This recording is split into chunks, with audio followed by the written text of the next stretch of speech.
Long Island in the home blues, Fort Wayne in the road whites. It is Williams and Anibogu to tip it off right to Tajir McCall. Good start for Long Island. John and Musa on assignment. Alan Williams on his two-way contract. Theo Pinson just walked in about 5 minutes ago. He will play for Brooklyn tonight as Creek down low lays it in.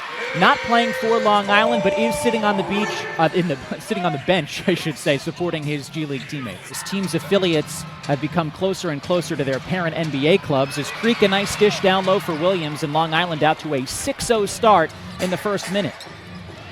Long Island dropped the first game of that road trip in Salt Lake City, but they were shorthanded. Only 8 players available in that game as Denzel Tyson gets Fort Wayne on the board. As Musa off the mark, back the other way. Hollins, nice dish for Anibogu. Yeah, he crossed up Taj McCall there, one of the better defenders in the G League, ending up on his backside. Avon Reed and Edmund Sumner, both with the Pacers, but they do have 2 assignment players in Anibogu and Johnson, as Anibogu knocks down the 15-footer. Down with the board. Mitch Creek fakes the pass, goes to the right hand. A good start for the now NBA player, Mitch Creek. You're not just talking about the two-way players and the assignment players from Long Island. Some of the Brooklyn stars, all the Brooklyn stars were ecstatic for Mitch Creek. Obviously a guy that they knew, from training camp also before the season started. Good vibes and the positive feelings, obviously, is something that Long Island Net fans and Brooklyn Net fans are noticing this year. The lay-in from Tradeon Hollins. 4 of the 5 Mad Ants starters have scored. Scott falling away off the window. Shannon Scott had another triple-double on that road trip. Hicks around a screen and lays it in over Drew Gordon. John and Musa in his debut had 20 points. These guys obviously, got back. They got back fit. They got back in the right frame of mind and obviously really fit right back in the puzzle. Not something you see a lot of guys do. Usually you see guys, they don't get NBA call-ups as Creek lays it in, oftentimes go overseas, but Hicks, a dedicated Fort Wayne Mad Ant. Yeah, you watch the replay here. Mitch getting rewarded with the pass from Jordan McLaughlin. But you mentioned the 1 point on the free throw in the win over the Knicks on that first day of the 10-day contract. And we'll have a chance to potentially pull double duty tonight as Denzel Tyson, a corner 3 is good. Demetrius Denzel Dyson puts the Mad Ants in front by 2. Anan Musa still injured at the time. Long Island needed another ball handler as Tajir McCall to the cup, and a quick 5-0 answer for Long Island to go back in front by 3. He is a G League veteran. This is 5th professional season and spent the last 4 years with the Canton Charge. Against this same Fort Wayne team. The Nets spent their entire first season playing here in Brooklyn until the renovation of NYCB Live was ready. But most games were played at 1:30 in the afternoon before a 7:30 Brooklyn Nets game. So it was eerily quiet in here at times. Nice to see a pretty packed house so far. A lot of school kids on this education day. To 8 points for the Mad Ants as they have a 3-point lead. Skip pass for Ole Kibe for 3. That is short. Gordon pulls it down and lays it in. Yeah, and Drew Gordon just flattened Tradeon Hollins there with the screen. More of a struggle, only 7 points in that game for John and Musa. But so far the early returns on Musa have been pretty good as all of Nets Nation wants to see how he's doing after.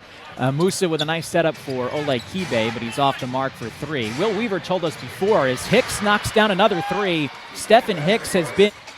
But back to Musa, Will Weaver telling us before the game he expects a big game from his assignment player today. Just with the stage being here at Barclays Center, Musa wants to earn himself some more minutes. Time for Long Island. Backdoor cut from Musa. Nice finish over Barnett. Yeah, great look right there. Good communication with the eyes right there. For Fort Wayne, off to Johnson. Now Rob Gray. Thought about a 3, now drives it and converts with the floater. Yeah, that's what Rob Gray does. The guy's a scorer. He had 35 points. He's 0 for 1 so far today from long range, but did hit 4 of 9 out west. Adapt or die, as he calls it. That's right. Alan Williams stepping out, showing off the range as Omari Johnson shows off his. Difference in the contest. Fort Wayne 3 of 5 from long range. And they really struggled from 3-point range at times on that road trip as Johnson knocks down another 3. A 38-point first quarter for the Mad Ants. Hurt, so it's kind of a slow start, which is understandable maybe for a rookie as the alley-oop gets thrown down there by Fort Wayne. But yeah, he kind of came on. Unfortunately, had that injury right at the Vegas showcase. Point lead here to start the second quarter. Long Island has McLaughlin along with Scott, Sanogo, Creek, and Williams. Jumper good from Rob Gray for Fort Wayne. Gray and Ibogu. Fort Wayne in front by 10. Williams, the backdoor feed for Scott. Yeah, a couple of nice passes here from Alan Williams so far today. The big men doing a good job of distributing for Long Island. On Rob Gray. Now Annie Bogu back to Gray. Will set a screen. Gray pull-up jumper is good. Boy, he is a smooth scorer, Rob Gray out of Houston. Double-double in 4 consecutive games in which he has played for Carl White.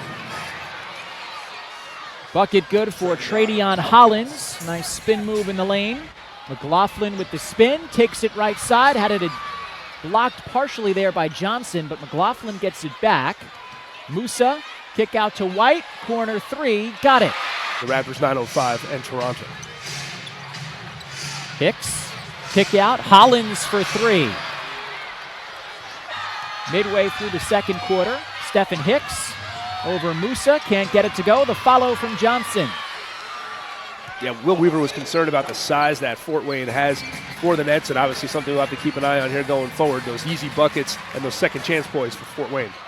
Out ahead of the pack, Denzel Dyson. And Long Island continuing to be cold from outside. Now Hollins, the spin, the finish, and one. That was a beautiful spin right around the defender there. Take a look there, going right by Jordan McLaughlin like a turnstile. Oh, Drew Gordon was above the rim there, couldn't put it down. Now the Matt Anson transition to Denzel Dyson. Gordon maybe, had he gone up with 2 hands, I think he put that one back, but that's just a tough break right there. When you go up, you're that high, like you said, above the rim, you got to put that thing in one way or the other. Out, McLaughlin, corner 3 is off the mark.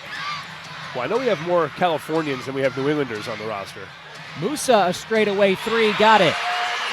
Finally, one goes down from downtown for Long Island. Final 3:30 of the second quarter. Do you feel better about yourself here going into halftime? Johnson, the floater. Got to get a couple stops, of course. As the leaders of the Southeast Division, Fort Wayne right now leading the Central, and Raptors 905 right on Long Island's heels in the Atlantic as Gray knocks down the long 2 for the Nets.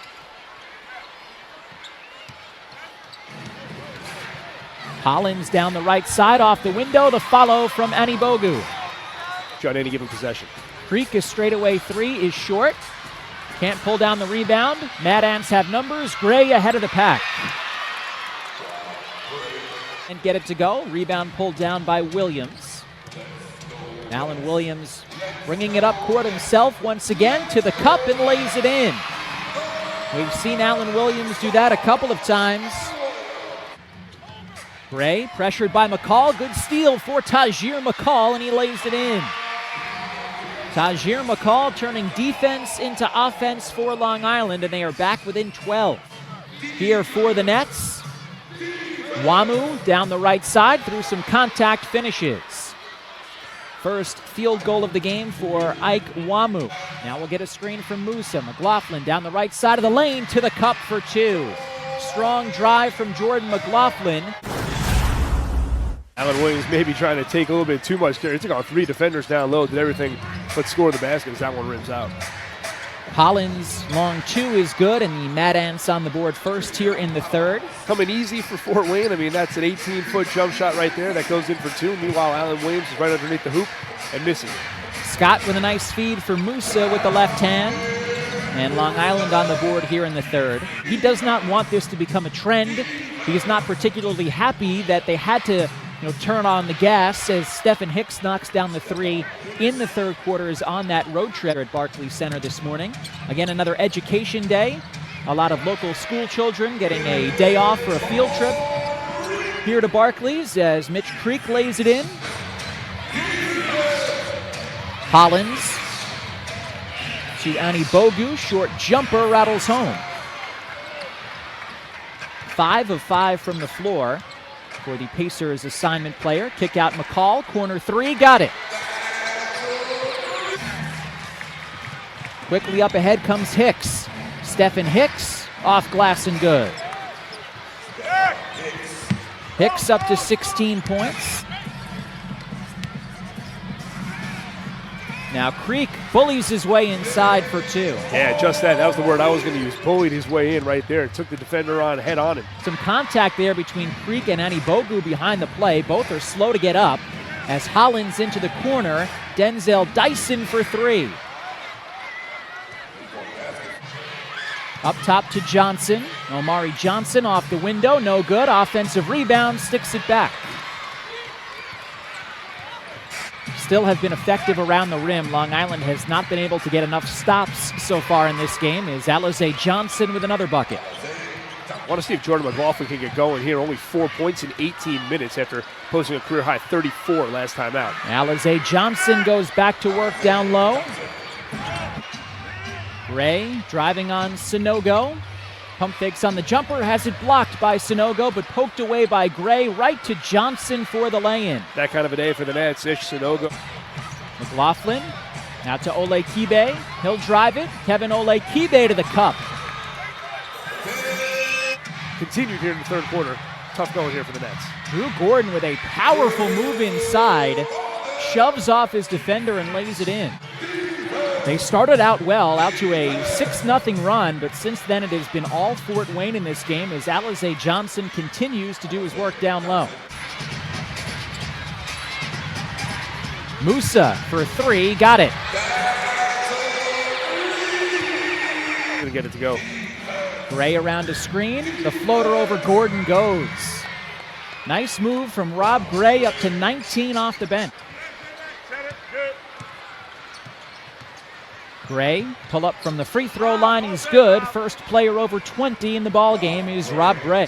Rob Gray, another free throw line floater, is short. Johnson the follow. Yeah, you got to body up Johnson there off the pick and roll. He's available for the offensive rebound. Got to put a body on him out west. Has not been there. Musa with a steal.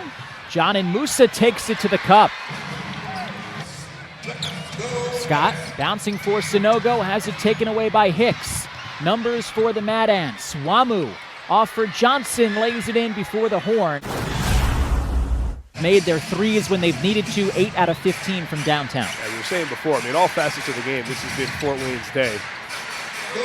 As Allen Williams converts on the hook shot, Creek, the hop step in the lane through some contact, can't finish, comes down to Scott, who lays it in. Yeah, that Euro step worked earlier in the game for Mitch Creek, but not there, thankfully, though, for the Nets. In that game that Mitch played quite a bit for the Brooklyn Nets, and his family is going to stay here as long as he is up in the NBA with the Brooklyn Nets. I can report maybe not the bundle of nerves she was in TD Bank Garden, right? But still very proud mom. She's got the official Mitch Creek Long Island Nets jersey on, which is pretty cool, 55. Shop, the Nets store online. Before Mitch, I wonder how many of those 55 babies they sold both before and after the 10-day contract. And here is Mitch Creek with a steal up ahead to Williams, and that is the kind of play that has earned Mitch Creek an NBA contract. 9 o'clock in the morning? 9 in the morning, yeah. In Australia. Perfect time to watch some hoops. Sure. As a bucket and a foul for Jordan Barnett, a corner 3, count it, and will have a chance for a 4-point play. Australia still watching. Well, I would guess those Aussies are holding out for the Brooklyn games, and then Brooklyn would play at night. So play for Long Island, go to the hotel, take a quick nap, come back that night and play for Brooklyn. G League, right? That you can play a G League game earlier in the morning or the early afternoon and then play in the NBA. I mean, of course. Gray kick out to Hollins. A corner 3 is good. 10 out of 17 from downtown for Fort Wayne. A chance to pull double duty today. And as you look at that list provided to us by the G League as Creek lays it in, of guys who have done that, have played in a G League game and an NBA game. The credibility and the usefulness of the G League has really exploded here in the last year plus. There's really good players playing in the G League who are needed often. Los Angeles Lakers, they have a chance to do it too. So, but I think it speaks to where this G League is now and the caliber of player and how intertwined. Cheer on Long Island in this afternoon game. Yeah, Kevin, we were talking during the commercial break. I mean, I don't exactly know what the call time is. Following this one, and a tough one at that, at Delaware on Thursday night, at Westchester on Saturday night, as the 3 is banged home by Ike Wamu. To where he's been, right around the average there for Musa. 31 points per game he was averaging before he got hurt. Right now, 27 today. 128 to 106, Fort Wayne on top. Hollins bouncing for Johnson. Those two have been a dynamic duo. He now has a double-double. That is rebound number 10 as Hollins quickly back the other way for 2. Yeah, the Mad Ant's about to rewrite the annual record book here for Fort Wayne. Poor showing throughout for his team. Yeah, and efficient too. 9 of 16 from the field is trying to do so. Omot up ahead, and there is that jam Matt has been calling for months now. They've knocked them down. Yeah, we were waiting. We were waiting here this whole second half for that field goal percentage to go down, but it hasn't. We said, what, 64% when you get rolls like that? It's very, very warm from the field today. Drew Gordon, the offensive board, and the putback. Again, he has played hard all game long. Physical down low. Long Island's 3-game winning streak is going to come to an end here today. And all of a sudden, they've struggled at home. I know this is not a traditional home game, being here in Brooklyn. But Kevin, we were touching on the field goal percentage here for Fort Wayne in the game. Like we said, they're at 62% right now for the game. Season high, prior to this, 53%. The majority of their shots, and kind of just chalked it up to being one of those games, if you will. And we'll see if he has the same attitude about this one. As Nooney Omot, another lay-in, up to 9 points off the bench for Nooney. Team to lose by 20. That could be a little bit disheartening. Sinogo, a nice drive and a finish, but Fort Wayne, 7 different Mad Ants in double figures, led by 25 from Rob Gray. Step back 3 is good for Jalon Hornbeek.